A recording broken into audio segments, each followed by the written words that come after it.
సంక్రాంతి పండుగ రోజు ఇంటంతా ఆనందంగా ఉంది. అనసూయమ్మ తన కూతురికి ఖరీదైన కొత్త చీర కొనిచ్చింది. కాని కోడలు మాధవికి మాత్రం పాత చీర ఇచ్చింది. మాధవి బాధపడినా నవ్వుతూ ఇది చాలుందత్తయ్యా అని చెప్పింది. ఆ విషయం చూసిన భర్త కిరణ్కు కోపం వచ్చింది. అమ్మా, మాధవికి కూడా కొత్త చీర కొనాల్సింది కదా అన్నాడు. కాని అనసూయమ్మ ఆమెకి అంత అవసరమా అని నిర్లక్ష్యంగా మాట్లాడింది. మాధవి మాత్రం గొడవ పెరగకుండా మౌనంగా ఉండిపోయింది. మరుసటి రోజు ఇంట్లో పెద్ద కలకలం జరిగింది.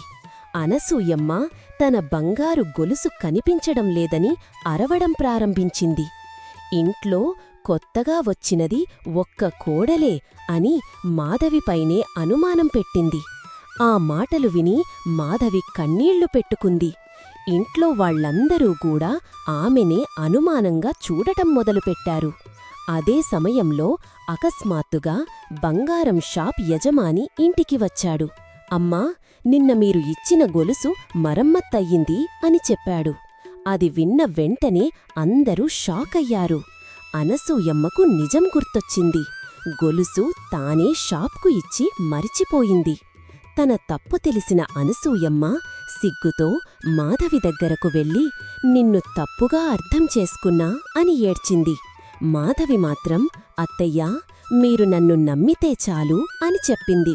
ఆ మాటలు విని అనసూయమ్మ కళ్లలో నీళ్లు వచ్చాయి.